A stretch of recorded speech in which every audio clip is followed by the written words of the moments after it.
Hello, everyone. My name, for those who don't know me, Mohammed Derouich from Morocco. I'm the president of the Moroccan Society for Simulation in Healthcare, and I'm more than honored and pleased to introduce this webinar, an amazing webinar regarding the scientific activity of the Morocco team. And my pleasure to welcome you, Mr. Aaron Calhoun from SSH. But without further ado, I will give the floor to Si Mohammed Derouich, who will be responsible for hosting this webinar. Mohammed Junior, the floor is yours. Thank you very much, Professor, for the kind introduction. Good evening, everyone, and welcome to June's Chine webinar hosted by Morocco Sim. I am your chairman for today, Dr. Derouich Mohammed, a general practitioner, and I have the pleasure and honor of serving as treasurer and head of external affairs at Morocco Sim, the Moroccan Society for Simulation in Healthcare. Before introducing today's topic and our distinguished guest, let me tell you a little bit about today's shirt. This is just not any shirt. It is the official shirt of our national simulation team, Moroccan National Simulation Team jersey. I am wearing it today in celebration of the remarkable achievement of our students, 𝗦𝗛𝗓𝗓, Ali, Hamza and Khalil, whose outstanding performance earned them Morocco a bronze medal at Sim University by Sesam. As a former national team captain and a member of the coaching staff, alongside the mentor of generations of Moroccans, Arabs, and African simulationists, our professor, Mohammed Derouich, and our amazing head of the Critical Care Club, Professor Ghizlan Aidouni, and our national board member, Professor 𝗏𝗏𝗏𝗏. The gift that keeps on giving. We could not be prouder of this incredible team. I invite everyone to congratulate them and give them a well-deserved round of applause in the chat. Félicitations, Darren. Now, back to business. It is my great pleasure to introduce our speaker and a dear friend, Dr. Aaron Calhoun. Dr. Calhoun is a tenured professor of pediatrics at the University of Louisville, and he currently serves as the Division Chief of Pediatric Critical Care and Senior Advisor for the Spark Simulation Program at Northern Children's Hospital. Throughout his distinguished career, Dr. Calhoun has made substantial contribution to healthcare simulation, medical education, and simulation scholarship, authoring numerous publications that have helped shape and advance our field. His leadership extends far beyond his institution. He is the 2026 president of SSH, the Society for Simulation in Healthcare, one of the world's leading organizations dedicated to advancing simulation in healthcare. He also served as the associate editor-in-chief of SSH Journal, Simulation in Healthcare. More recently, his scholarly work has explored emerging and highly relevant topics, including simulation research framework, the integration of artificial intelligence into academic writing, and the ethical use of AI in scholarly publishing. Today, he will share his expertise on a topic that is critical for all educators, clinicians, and researchers seeking to contribute to the advancement of simulation-based healthcare education, preparing and publishing simulation-related research. Please join me in giving a very warm welcome to Dr. Aaron Calhoun. Aaron, thank you for being there with us today. The floor is yours. Thank you, Mohammed. I just wanted to thank each of you for this opportunity to come today. It's really a true privilege to be able to share with you all this topic. Just want to make sure that my screen is coming up correctly. Can you, are you all able to see my slide? Perfect. Okay. It's okay. It's okay. Okay, great. Something else came up when I clicked the on button. I want to make sure I was sharing adequately. But thank you all for the warm welcome. Today we're going to talk about preparing and publishing simulation scholarship. I tried to write my first simulation paper back in 2007 when I became a new attending and I had to get some papers published if I was going to keep my job and make it to tenure. And so if any of you have ever been to workshops at IMSH, I often use that first paper, which was roundly rejected by Simulation in Healthcare and made every single possible mistake as an example of how not to do it. So today what I'd like to do is just go through the process of writing up simulation findings. What does it look like to write a good simulation paper? What are the items? How should we think about this? and then talk a bit about the submission and publication process. I find that a lot of people don't have a sense of how this works. And if you're just trying to get into the field, I think it's really vital tonight to know what happens when the paper leaves your hands. I'm going to try to get through this material in a relatively shortish span of time, maybe 35 minutes or so, to leave time for discussion. But also, please interrupt me if you have questions in the middle. That's totally fine. And thanks to those who will be monitoring the chat. Again, feel free to stop me if a question arises. So just to get through the obligatory disclosures, I receive honoraria from SSH and from the Debriefing Academy for some research work I've done there. And I'd also like to give special thanks to Mark Serbo, the former editor-in-chief of Sim and Healthcare, Bill McGagey, a simulation writer emeritus and a fabulous human being, and finally Karen Miller, one of my former mentors here, for assisting in the production of this talk. So, learning goals. Got a soccer goal here since we have World Cup going on. We'll talk first about the basic structure of a scientific paper, which is largely the same for simulation, but just to go through exactly how to put your findings in writing. We're going to talk about common pitfalls that one can fall into when preparing a journal article.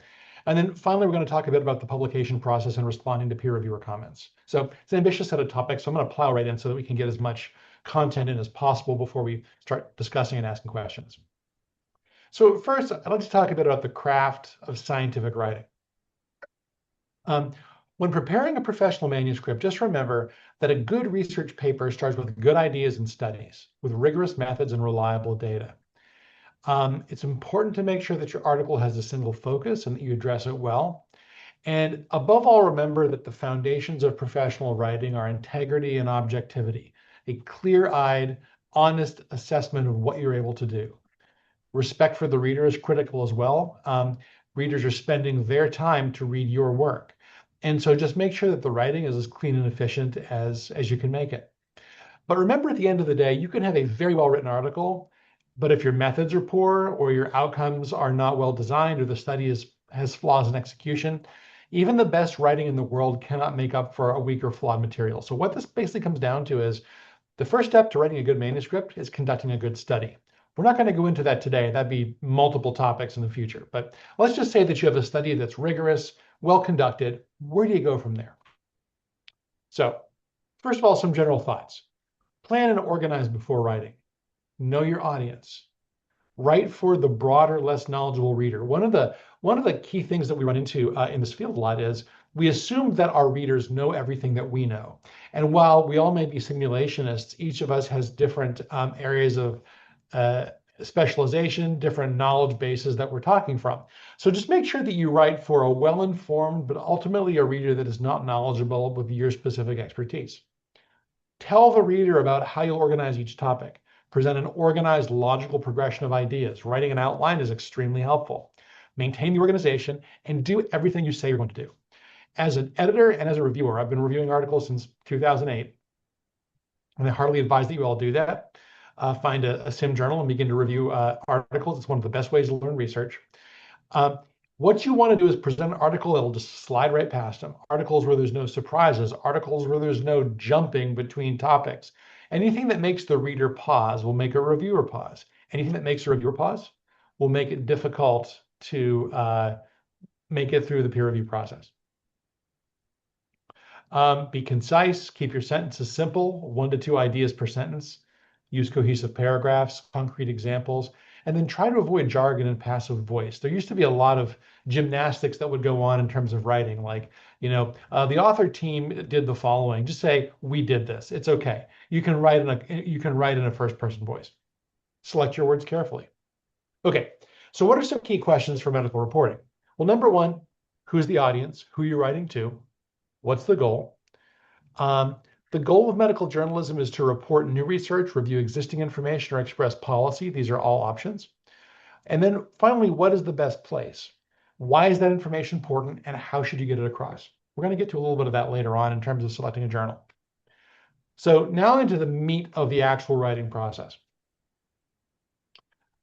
First of all, how do you write an introduction? I find that writing the introduction to the articles can actually be one of the more challenging things.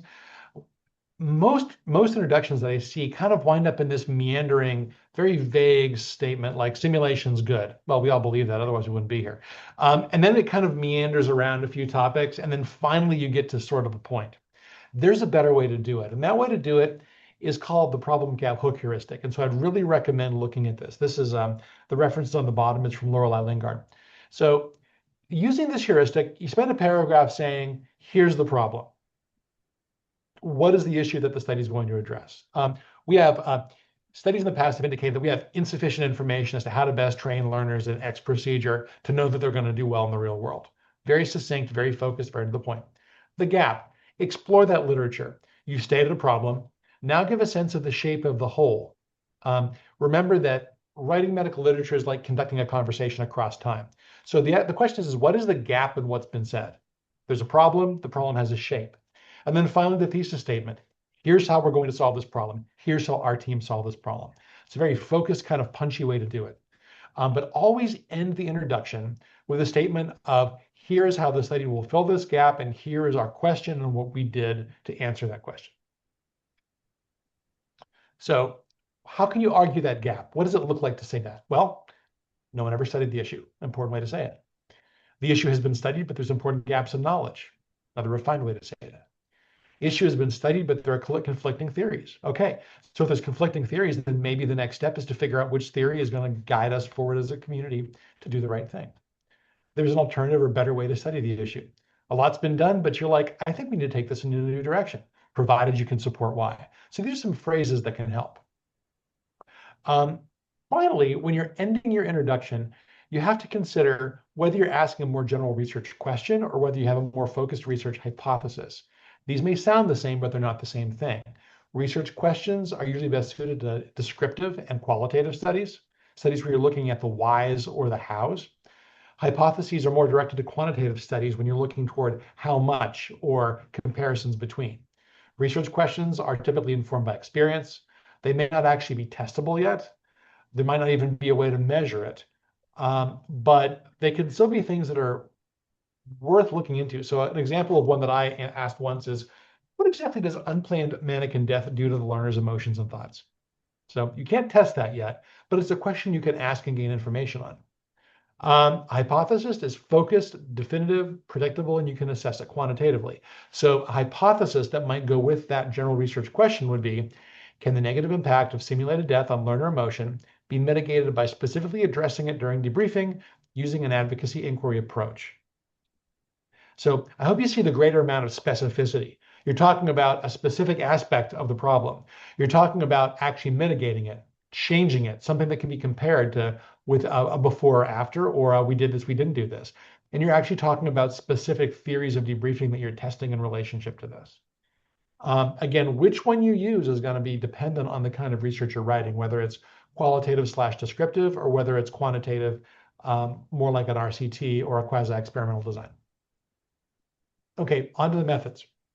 So specific plans to investigate the hypothesis or research question, that's where you state that. And you've got to describe it in enough detail so that somebody else could perform the study. This is a critical point. Now, are you going to be able to provide every last, and 5 minutes later we did this? No, that's a massive amount of detail. But you want in general to provide the reader with enough information that they could reasonably reconstruct what you did, try it themselves, and ideally get the same result.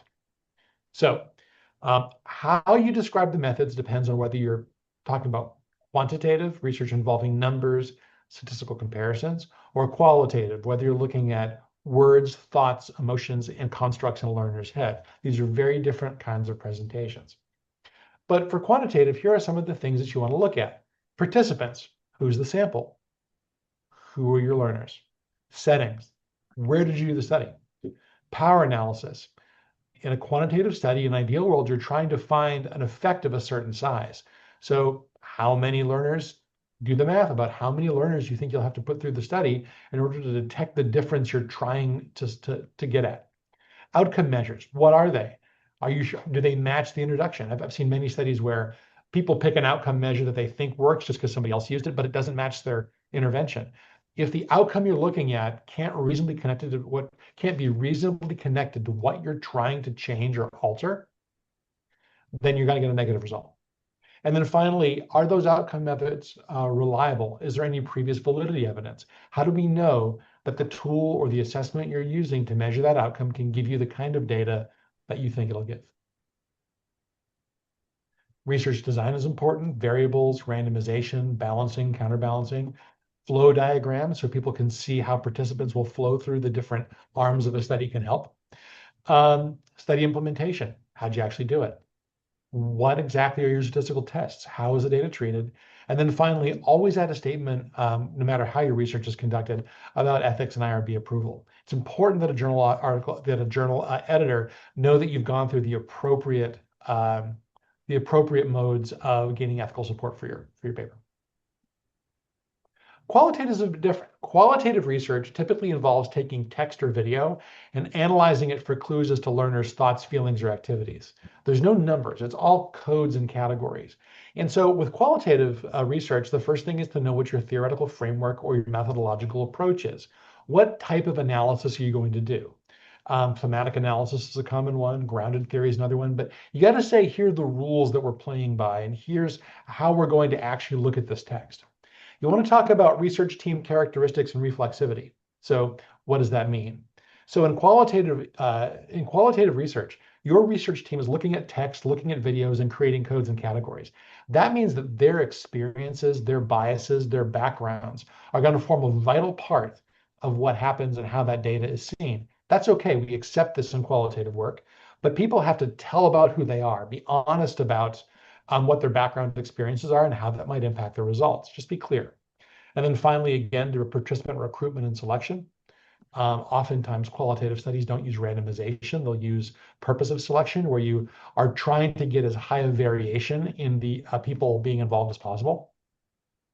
How it was implemented again, data analysis, that gets more into the coding process. And finally, again, a statement regarding IRB and ethics approval. Okay, results, quantitative. So if you have quantitative results, you're going to try to describe these in the same order and issues that the hypotheses were described in. This is important. If a reader sees that you have 3 hypotheses, and then you describe those hypotheses each in sequence in your methods, make sure that you just keep that same sequence in your results. You don't want to do anything to surprise the reader. The less surprised they are, the more they'll just simply accept your work and move through it. Report results of statistics, report significance, report effect sizes. We'll talk about that in a moment. Only report results that were described in the methods. That's really important. If you don't say how you got a number, you cannot present that number. So if there's a number you really have to present, you've got to make sure there's something in the methods about how you got it. But then analyze that completely. Add up the numbers. Make sure your participant numbers add up between your figures, between your results, between your methods. This might sound basic, but I've gotten a number of articles in time past where the numbers just don't add up. And then the question is what's going on here? Use when precise values are important. Use figures when trends or a visual is important. Qualitative results often look very different. This is an image from a qualitative study that I did at one point. And in this, you want to describe the characteristics of the subject group, describe the codes or categories or themes that emerge from it. And sometimes diagrams can be helpful. So this is a study I did on simulated death, where each of those very tinily worded things that you can't see because they're too small, but I really can't blow it up much more, are actual codes and themes that we derived from stories from, I think, 40 or 50 participants that had encountered death in a simulated context. And this flow diagram is how we arrange those to kind of make meaning out of it.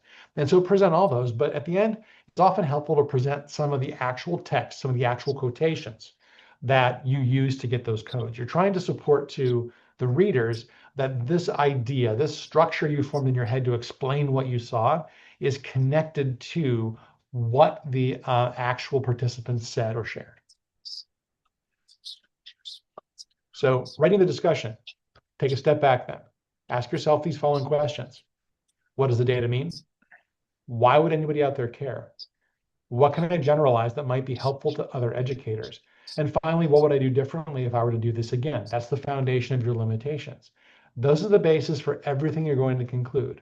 And then finally, summarize what you've done in abstract. This is really important. A lot of people want to write the abstract first, but at the end of the day, you are not going to know what to put in your abstract until you finish the paper. So just pass on it. Always do that last and take that as a final step to see how concisely you can summarize what you wrote.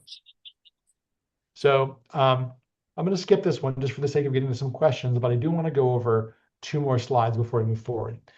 Number 1, first draft pitfalls. Keep information organized in the appropriate section.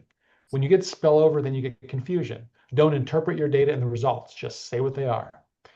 But don't present new data in the discussion that's not in the results. Interpret in the discussion.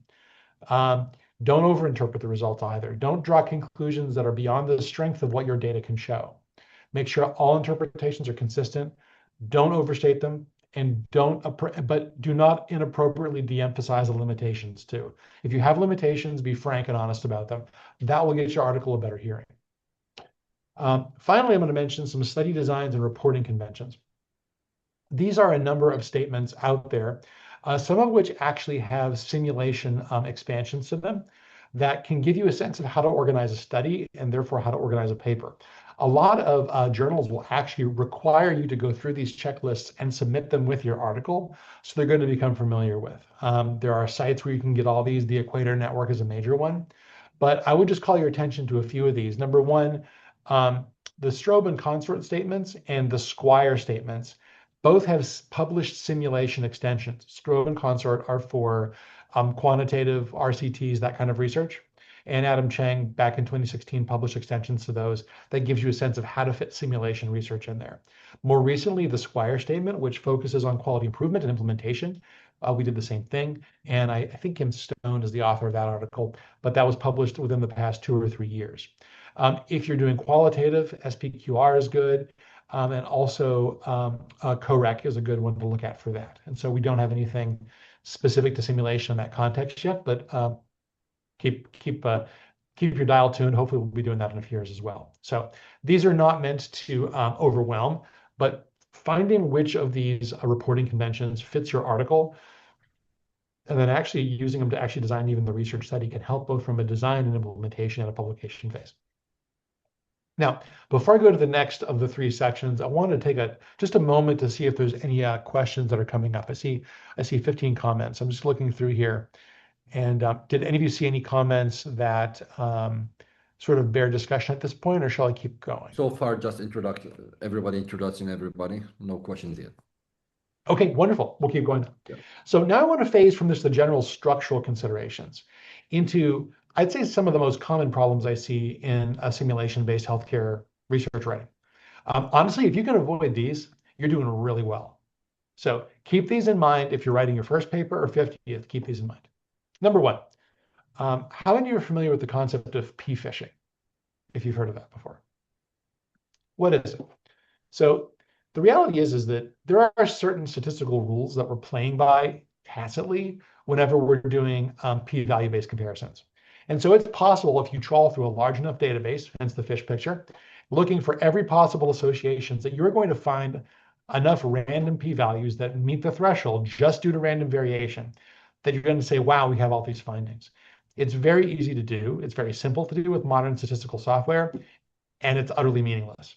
So the reality is a p-value of 0.05 basically implies the threshold that we most commonly use, that if you perform the same test 20 times, and each is significant with a p-value of 0.05, then by definition, at least one of those p-values is wrong, because that 0.05 is basically saying we are willing to accept a false positive rate of a certain fraction, in this case, 1 out of 20. And so this, the more independent tests you do, the greater the likelihood that one of your statistical associations will falsely show a signature when there is not one at all. Well, how do you avoid this? Clear hypotheses, clear statistics where you say we're going to test the main things, keep the major thing major. We're going to limit our statistical testing to these certain things, and playing by your own rules. That's really the most important thing here. If you don't get a positive result, don't just keep going back and pulling more and more data out until you get a positive result to write on. That will almost certainly result in a false positive. Play by the rules you started with. There are also ways of doing statistical testing that can control for this. And so if by design you have to do multiple repeated tests, make sure that you're using one of those controls. One of the simplest ones is called the Bonferroni correction. I can't go into that in great depth, but there are other ways of doing it also. So just recognize that as independent tests increase in number, the likelihood of false positives shoots right up. Number 2, treating the p-value as if it's the only issue. So the reality is that p-values are not the end-all be-all of research. P-values actually don't tell you anything about the meaning of a result. All they tell you is that whatever you saw in your interaction has that likelihood of applying to the whole population. So think about what we're doing when we do quantitative research. Since we can't test every human being on the planet, the population, we take a chunk of that population, that's our sample, we divide it into two, we give one half no intervention or a control intervention, we give the other half whatever intervention that we're testing, and then we see if at the end of the day, with regard to whatever our outcome is, there's a difference between those two.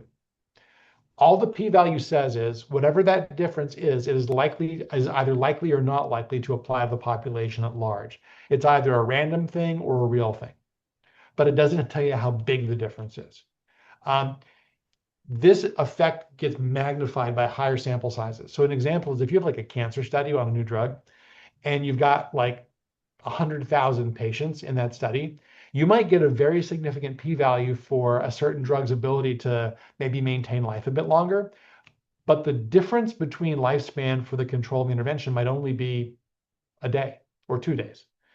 And if that drug is $1 million an injection, you have to ask whether that's really an effective drug. So keep in mind that the p-value doesn't really tell you much at all about the degree of effectiveness.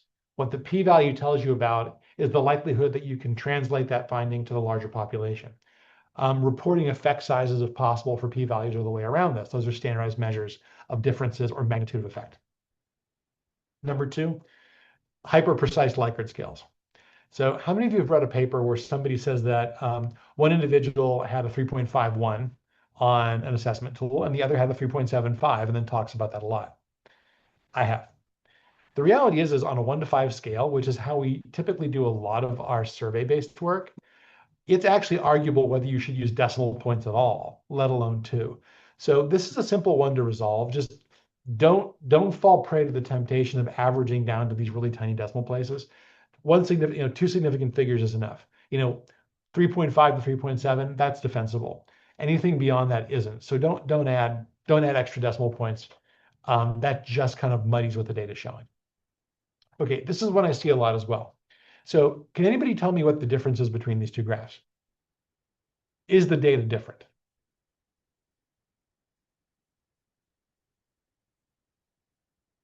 The answer, I put the same data in both. The top graph looks an awful lot like there's a major difference. The bottom graph looks an awful lot like there's no difference. And the only difference is the scale on the y-axis. On the left, it's a 0 to 100% scale, since that's how the question was framed. On the top, it goes from 45 to 46, and so small decimal differences get magnified. The truth is you can make a figure that shows even the most similar data look drastically different just by doctoring the scale. So make sure that the scale that you're using for any of your figures and graphs is a realistic scale based on the kind of data you're presenting. You can make anything look meaningful if you want, but only certain views of that will actually show true meaning. The rest are questionable. All right, so this I see a lot too. You were not able to find statistical significance, and so the sample size is small, and so you say, well, there's a trend.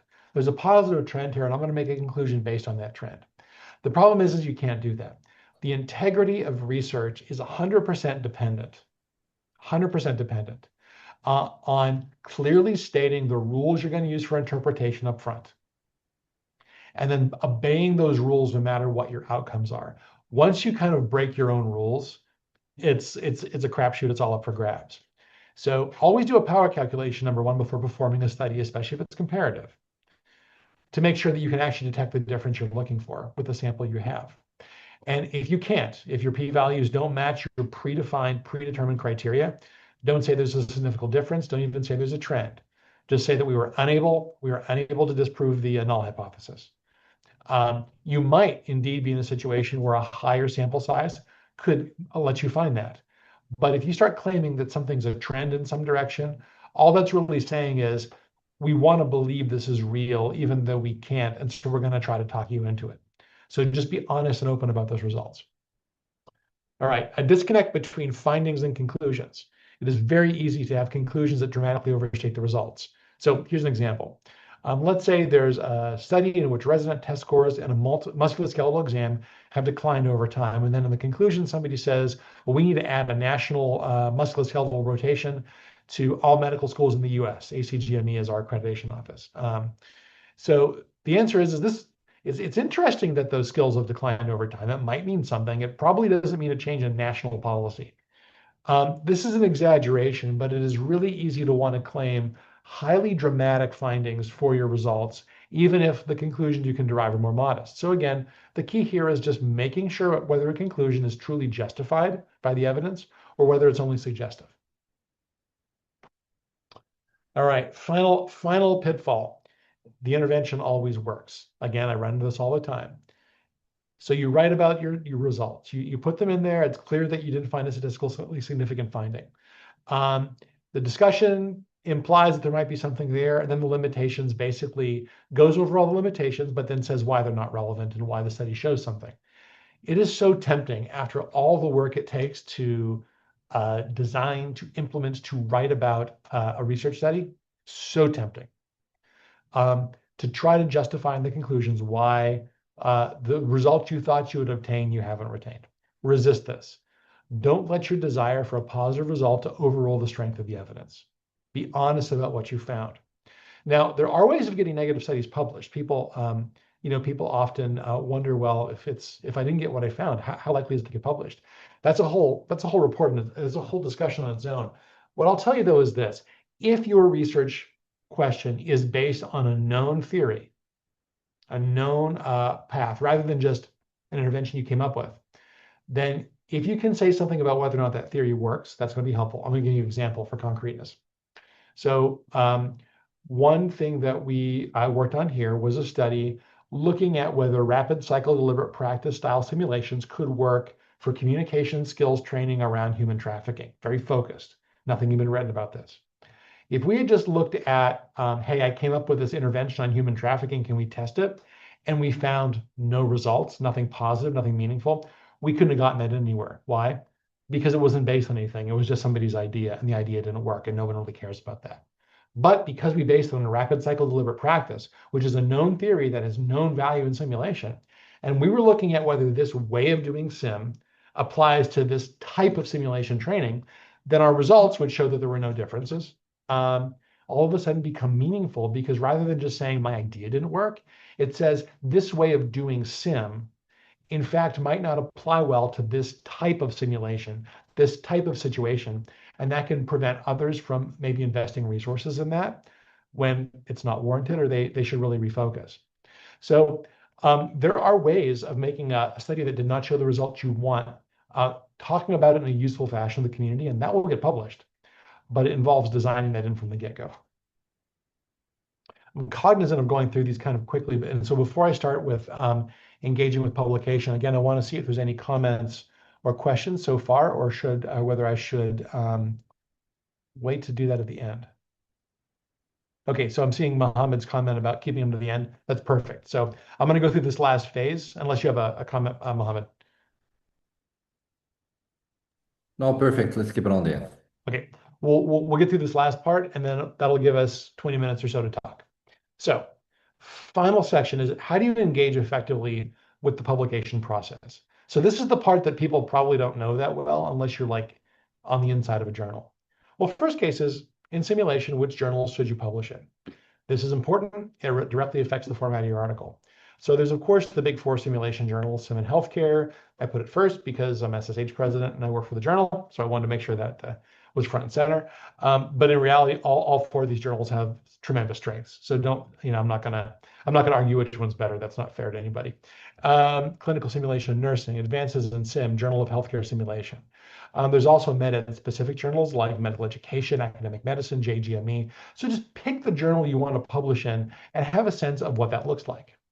How do you choose? Well, you want to maximize your chances of acceptance. Look at example articles. Look at your study. How closely do they match? Once you find a journal, look at the author instruction page. Look at the article types that are available. Are there any that fit? Is it a straight research article? Is it more of a systematic or a scoping review? Is it a curriculum development article? Is it about a concept or a framework? Or is it about some new innovation? And then look to see if that journal has that article type. and ask whether the formatting for that article type works for what you've done. Trying to take what you've done and fit it into a journal that's basically primed to accept that sort of thing is going to be a much easier and more worthwhile experience than trying to shove a square peg into a round hole to get your paper out there. So important initial questions, especially in terms of quantitative, is how novel is it? Number one, is this something new? Is this a repeat of something we've done? How strong is your data? I think many of you might be familiar with the Kirkpatrick model. If your data is simply evaluation of reactions, like learners like this, learners feel more confident, the reality is it's almost impossible to get that published in simulation anymore. 20 years ago when I was starting, you could, because sim was just fairly newly introduced to medicine. And so people cared about whether the learners liked it or not, as opposed to traditional lectures. Now it's so well established that data doesn't tell us too much anymore. Next up is evaluation of learning. Did you change people's knowledge? Did you change how people behaved in a simulator, an artificial, or a learning environment? Did you change how people behaved a little farther up in the actual patient care environment? And then finally at the top is evaluation of results in terms of transfer to the society, impact on patient care, and things of that nature. Actually, some of the best, I'll tell you, some of the best evaluation of the top level, the transfer and impact results, come from the work of 𝗟𝗏 et al. And their team of researchers in sub-Saharan Africa, looking at helping babies breathe. There's like some real strong mortality signals coming from that. And so there is simulation research on every scale here. But the higher you get, the higher you are, the more likely you are to get your work published. And then finally, how well does what you have done fit in with educational models or theories? That can be important if your results are negative, as I was describing, to make sure that your results at least say something about the current state of the literature. So preparing the article, again, this is just kind of a review of what we did up front. Read over the submission requirements, format it correctly, look at materials you already have, recycle any text from a protocol that you can use. Again, leave the abstract blank till the end. I don't know if any of you use reference management programs for your work, for your research. I always use EndNote. I like it because it makes sure that if you change the order of the text, it automatically updates the references so the numbers stay legitimate the whole way through. So I would hardly advise, if you have the funds to invest in a reference manager. And then remember, when you're writing, finally, the goal of the first draft is just to get text on the page. Going from a blank page to not so great text is harder a lot of times than taking not so great text and polishing it and making it good. Okay, very complicated diagram. This is from Mark Serbo, but this is kind of what the review process looks like on the inside. So here's your manuscript. You send it to the journal office. An editor-in-chief will review that briefly, but thoroughly enough to get a sense of what it's about. Then they might reject if it just doesn't match the journal. If they think, you know what, this one might fit, they'll send it to one of the associate editors. They will also have an opportunity to reject the article if they don't think it fits. But if not, they'll send it out to peer reviewers who will then submit the reviews, bring the reviews back to the associate editor, who will then think about the reviews, think about their own opinion of the article, collate a response document, a response letter, and then send that to the editor-in-chief for them to take a look at and either sign, edit, or rewrite. So this is if you've ever wondered why sending your article to a journal, it's taking so long to get it back, all of this is what's happening under the hood. It's going through multiple layers of revision, multiple layers of writing to make sure that we're really trying to get the best science possible out there. In terms of revisions, it iterates. The revisions will come back. Now with each revision, you need both to send the revised manuscript back and a point-by-point response to the reviewers, so each can see how you made changes based on their feedback. That'll go to the journal office. It'll go back to the reviewers. They'll have a chance to reassess. Those will get recollated, and the cycle begins again until the article is found to be ready for publication. Well, this can be daunting. How do you approach these initial revisions? So let's say that you send an article into a journal. We'll just say Sim and Healthcare because it's the one I serve. What should you do when you get it? Let's say it's like a 5-page, wow, look at all these comments. So number one, just go through the draft carefully and make any changes about things that don't flow well. It's always an opportunity to revise a bit. Number two, take time to look for and address inconsistency, especially if others have not seen it. make sure that you go through this in an iterative process, have others read it as well. And then when you respond to reviewers, there's really kind of three ways to think about it. If you get a revise and resubmit, that is not a bad thing. If you got as far as peer review and they say revise and resubmit, you have a decent chance of getting the article in that journal. In sim and healthcare, we have 4 categories, some have only 3. Ours is revise, no guarantee of acceptance, revise, likelihood of acceptance, and then accept pending moderate and accept pending minor revisions. If you get an accept pending moderate and accept pending minor, if you do the work, we will accept it 100%. Those have a very high rate of actual acceptance. A revised likelihood of acceptance has about an 80% rate of acceptance. It's because we think it's pretty much there, but we really have some more questions. And then the revised no guarantee of acceptance are closer to 50 to 60. But consider that. Even for a revised no guarantee of acceptance, it's still slightly higher than half and half that you'll get the article in. Those are not soft no's, those are not soft rejections. So really at the end of the day, consider the journal you're submitting to, consider how many revisions are needed, and then consider whether it's worth it. If it's a major revisions, but the journal itself is not that great, is a minor journal, you might want to move on. If it's major revisions, but a major journal, think through it and see if you can kind of move forward with it. So organizing responses, this is one way to do it. Write a cover letter back, commit to making the changes, show the reviewers and show the editors that you're thankful for the work they put into it and that you're willing to utilize that feedback for the good of the article. And then just go through line by line, reiterate the comment that each reviewer made, give your response, and then show where in the article you've made that change.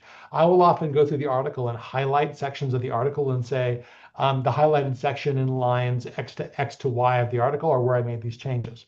That's important. Think the reviewers already read the article once. So they're going to go through the article again and think about what you would do if you had like 9 questions and you found that there were 9 highlighted sections in the article. Well, you're going to go through and you're going to focus on the changes, right? If you don't highlight or don't key it to aspects of the article, areas within the article, there's a great chance they're going to review it from scratch and find a whole bunch of new problems that you don't want them to find. So always, answer very clearly, here's your comment, here's my response, be gracious about that. Here's where I made the change. Another way to do it is in this tabular format where you put the comment on the left and then you put the responses to each on the right. I find a lot of people really like this way of doing it. Honestly, some journals ask you to do it one way or the other. Always do what the journal asks. Some leave it up to you, and so you can pick the one that makes the most sense to you. Well, final point, what do you do when reviewers disagree? This is more frequent than you'd think. There's a meme out there about reviewer 2, like they're the ones that are always the worst on you and the hardest to kind of deal with. I have been reviewer 2 before. So what I would do, if you have 2 reviewers that conflict, select the reviewer's approach that is closest to your own and use that as your base. So start with the one that takes the least amount of work to fix because it's closest to what you did. In your response, number the comments so you can cross-reference and politely point reviewer 2 to reviewer 1's comment if reviewer 2 is the one that's being less easy to work with. So an example, while reviewer 3 discounts the Kirkpatrick model as too vague, our approach is more similar to reviewer 2. So the editor is now seeing that you're engaging with the comments and that the reviewers disagree. That's putting a bit of a reminder in their head that they're going to have to make a decision here. However, we agree that it has limitations and added text about it. So do what you can to meet the needs that they raise. But at the end of the day, if 2 reviewers are in conflict, you can't do both. So pick the one that's easiest to fix and then refer the one to the other one. It can also be helpful too, like if a reviewer is making a request that I just can't do this, there's no way. You can always reply very deferentially, very honestly, but it's okay to say no to reviewers on occasion. It's okay to say we can't do this for this reason. And at the end of the day, always feel free to appeal to the editor. Well, we appreciate reviewer 4's attention to detail. We believe including all 56 resident comments might be excessive and prefer to summarize. The decision we leave to the editor, but we're willing to include them in an appendix if requested. So I've got that many times too when an author is like, I don't really want to do this, but I'll leave it up to the editor. And that as an editor prompts me to say, you know what, I got to think about this and think whether it's the right thing to do. And so you can always appeal to the editor. If the editor asks for it, do it. If you want the article to be published. But if your reviewer asks for it, you really don't think it's doable or feasible, just defer to the editor. All right, I've covered all the prepared material I have, and I think that gives us about a little over 15 minutes for response and comments and feedback. So I'm going to stop sharing, and I will open this up to questions, and I thank you all for the chance to speak. So happy to answer any questions or address anything I can. Thank you very much, Aaron, for this very, very thought-provoking presentation. I'm gonna check if we have any questions on the Q&As. We have one kicking it up with Patrick Oleg. What happens when a reviewer suggests a change in methodology, which will affect the original expected outcome of the study? Do you insist on your way while explaining why? So I think the answer is it depends. This is not an easy question. And there's different levels this can happen at, because at some level, when the study is done, the methodology is complete. And so if the reviewer is questioning your methodology, at some level, you have to say, well, this is the way we did the study. We are not able to change X, Y, and Z at this new point without effectively performing the study again. That's an okay thing to say. Now, if by methodology, what they mean is how they did the statistics or how they analyzed the statistics, then what I would do is I would take that under consideration. I would look very carefully at what they're asking, look at the feasibility of it. If you got statistical assistance, go back to your statistical assistants and say, hey, they're asking us to do this. Is this truly feasible? Do you think this might work? And then kind of use them to come up with a response. There have been many studies where I've been asked to do this, and I was like, you know what? They're right. This is a better way to do it, and we have the data to do it, and it's not going to take that long. Let's just go ahead and do the new statistical analysis. There are other ones, though, where it's like, you know what? They've missed the point. I need to try to describe to them why they missed the point. And in that situation, I would defer to the editor. I hope that makes sense. I also saw, what should authors do when a journal takes more than 6 months to provide a decision? For example, BMC Medical Education, I contacted the office. They replied they were sorry and we're still trying to find reviewers. Is this delay normal? And what options are available to authors in this situation? That's a many-layered question because I have been in that situation before, both as an author and as a reviewer. The reality is ever since COVID, it has become harder and harder to find reviewers for simulation-based work, and really for articles in general. People just aren't putting the time into it that they used to. So the crisis in finding reviewers is a big deal. It is often harder than you'd think. That being said, that doesn't make it good. That doesn't make it right. That doesn't make it feel good. So what I would do is just keep gently asking at a regular but not too frequent basis, every week or two, maybe every 2 weeks, about progress. At the end of the day, I am prepared as an associate editor-in-chief that if an article is taking too long, I'll just say, fine, I did my best. I'll just make the decision myself. And I think most journals should be prepared to do that. But some will and some won't, depending on their level of concern. Again, if it's taking too long and they still haven't found reviewers, it may be best to actually withdraw that article from consideration. That not only frees you up to send it somewhere else, but that will also show the journal how concerning this is and maybe stimulate them to work harder to find a better reviewer pool. So I have a question from Professor Mohawi. Yes. We have our own journal on behalf of 𝗏𝗏𝗧. Ustad, can you ask it directly? No, it's okay. Go ahead. No, I mean, on behalf of the 𝗏𝗏𝗧, we are right now launching our own journal, which called IHSES, which stands for Insights in Health Science and Science, Education, and Simulation. Maybe if you have any advice to having a regularity and getting a pathway for indexation. Absolutely. So there's really two questions in there. One is on regularity, and I would say get a good estimate of the number of articles you think will be submitted to the journal as you begin to launch, and just use that to calculate based on based on the protected. Is it going to be all online, or is it going to be a paper version? We did both. We started with the Okay, that's good. That actually saves you a lot. It's online at the first stage. At the first stage, perfect. Online. So what I would do is I would ask, how many articles do you anticipate to get in a year? And how do you divide those up so that there's like a reasonable number of articles per journal? Like Sim and Healthcare, I'd say is maybe like 10-ish articles per journal, but I would look and see a few. And just have a publication frequency that lets you make the journal of reasonable length. And then as you gain over the years greater numbers of submissions, then you can increase the frequency. But it's better to publish it, I'd say, on a regular basis than just say you're going to do it every month and then only have like one article. It'd be better to start slow. In terms of indexing, the most important thing I would say is just make sure that you have a solid peer review process, solid scientific standards, because indexing is based on citations.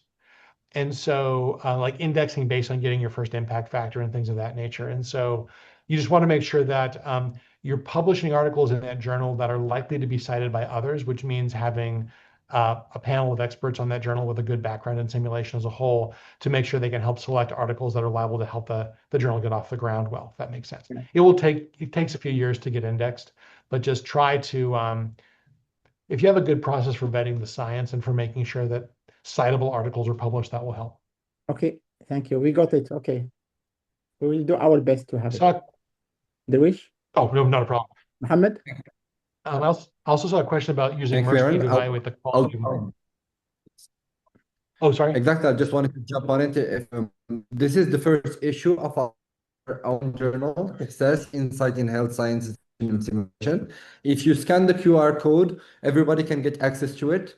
It's free. It has more than 8 articles, and it's scanned in our country. And at the same time, our French-speaking countries, you'll find first Référentiel National de Base, which is the first book around teaching by simulation in Morocco. And for our Arabic-speaking countries, as we are on the verge of the creation of the Arab Simulation Network, presided by Professor Mohawi, it was done in the HIC 2025. We have the Moroccan Health Journal. We have a whole edition on simulation with articles on Arabic. So if you scan the QR codes, feel free to QR codes and get them. It's free.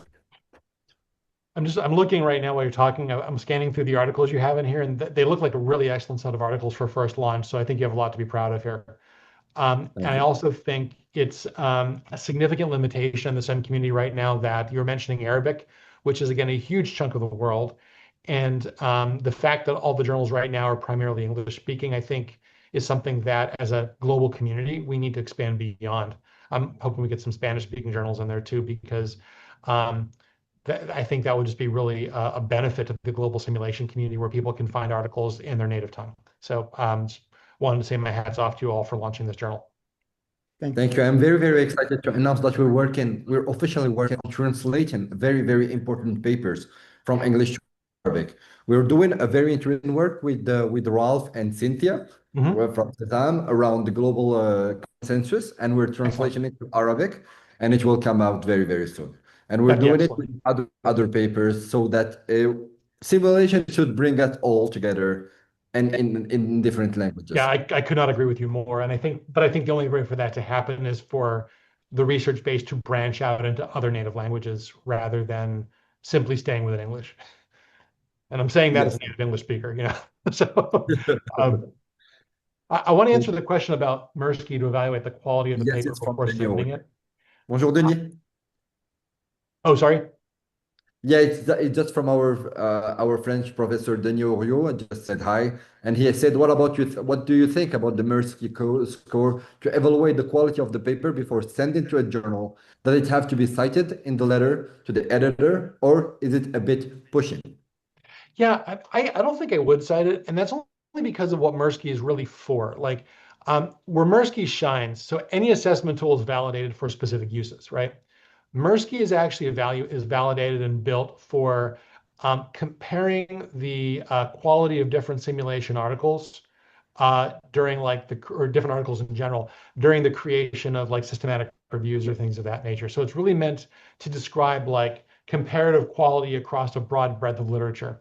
Well, I can't say that it is wrong to use it in this context. It does seem like a little bit of overkill to me, because I think at the end of the day, because the editors will be reviewing the article in depth, they'll be gauging the quality not based on a single score, but based on what they see as the methodology. What Merежki does is give a way to summarize that, but it's not going to really, I think, assist them in the review process.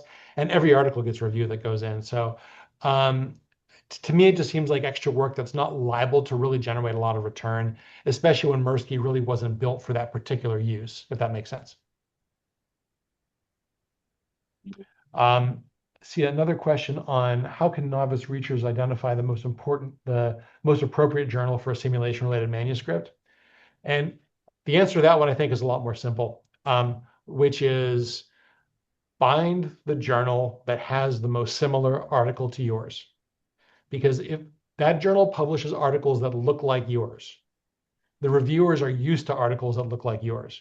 which means when they see that article, they'll be like, oh yes, another one of the kind of articles that I'm used to, rather than an article type that doesn't make sense to them, and they're going to have to question a lot, and then it's going to cause delays. So an example of that is like, I am trying very hard to make simulation healthcare to have more qualitative research, and I think we're doing a good job there. But 10, 15 years ago when I started with it, it was mostly, if not entirely, quantitative, meaning that if you put a qualitative article in there, it wouldn't look like a lot of the other articles, and the reviewers wouldn't be really ready for it. So nowadays that is different. I want to be clear about that.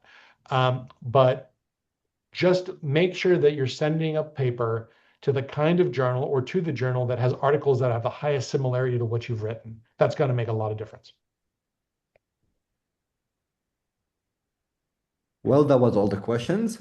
As we come to an end of today's webinar, I would like to, on behalf of 𝗲𝗂𝗧𝗪 and all our participants, to extend our sincere gratitude to you, Dr. Aaron Calhoun, for sharing this time, your time and expertise, and invaluable insight with us. Research and publication can often seem intimidating, especially for early career simulationists. Today's session reminded us that impactful scholarship is not only achievable, but also essential for in healthcare simulation and ultimately improving patients' care. I would also like to thank you all for all of our participants from Morocco, Africa, and around the globe. I've seen the comments from Pakistan, from the UK, from Canada. Thank you all for joining, and thank you all for joining us this evening and for your active engagement throughout this session. Also, Equator with Betty. Hi, Betty. And finally, I would like to thank the entire 𝗲𝗂𝗧𝗪 team, the Shine organizing committee, and everyone working behind the scenes to make these educational activities possible. I would like to also, we would like to share a little bit of some pictures. Okay, this is it.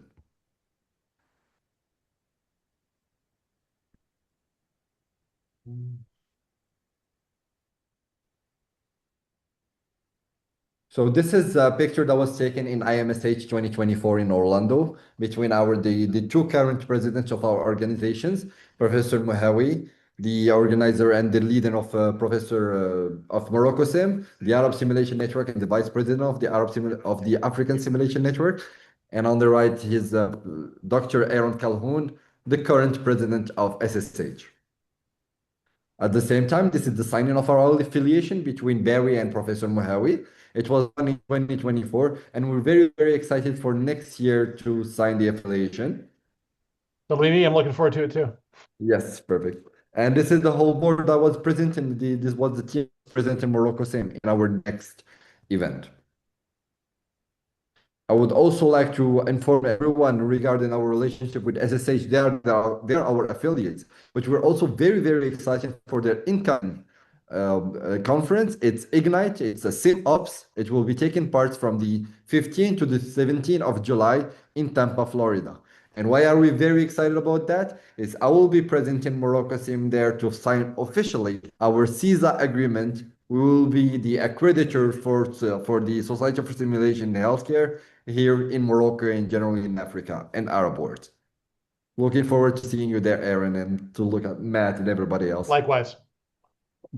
Likewise. And one of the final things I would like to keep up we keep on coming. This was June's webinar, and for next month, we're very, very pleased on Wednesday, July 22nd calendar from 7 p.m. we will have the privilege of hosting a very special session entitled Ubuntu in the African Simulation Network. The webinar will be delivered by Dr. Marvin Jeffrey Johnson from South Africa, the president of the African Simulation Network, one great after another, and one of the leading advocates of CBA's healthcare education across our continent. Together, we will be exploring the philosophy of Ubuntu, which means I am because we are, and discuss how collaboration, solidarity, and collective growth can strengthen simulation communities through Africa and beyond. I will have the honor of serving as your chairman for this session, and we will be delighted to welcome all of you once again for what promises to be an inspiring and thought-provoking sessions. Thank you all, and I will leave the ending word to Professor 𝗲𝗪𝗧𝗪. And actually, I ask you to give the end word for Aaron, Calhoun, if you have some Yes. keywords for us, for the audience, some advice for us. I would just say number one, number one, it's a real honor to speak with you all. I'm always thankful to hear what Morocco Sim is doing. You are moving so quickly to establish this methodology in Morocco and make it fundamental. And so I think your society is a real example for the power of this and what can be done with it. I would just say for those of you that are budding researchers, keep at it, keep working at it. All of us had to start somewhere, and I never had a lecture like the one I just gave you when I was starting, so I had to kind of figure it out on my own. And finally, I'll just offer too, I don't know if all of you have my email, but if any of you have ongoing questions or I can be of any other assistance, my email's in the chat. I would be happy to hear from any and all of you. Thank you so much, Aaron. So please, in the chat, please note the mail of Aaron Calhoun. You can touch him, send him a question, and he will be pleased to give you an appropriate. I mean that. Thank you, Aaron, and it will be so nice to meeting you next IMSH. I will be there. I'm looking forward to seeing you there. Around, I think, 2027. Yeah. No. 2027 is in New Orleans. Okay, I will attend. I will attend, and I will come specially to meeting you, inshallah. Okay. I look forward to it. Thank you so much. And at the meantime, we'll be welcoming him in Laayoune, hopefully. Of course, you will be between us in Laayoune at our next conference, HTIC Laayoune.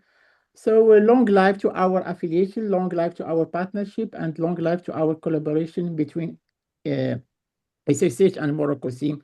See you, Aaron. Thank you so much. Thank you for your time. Thank you, Aaron. Thank you. Bye. Bye-bye. Bye-bye.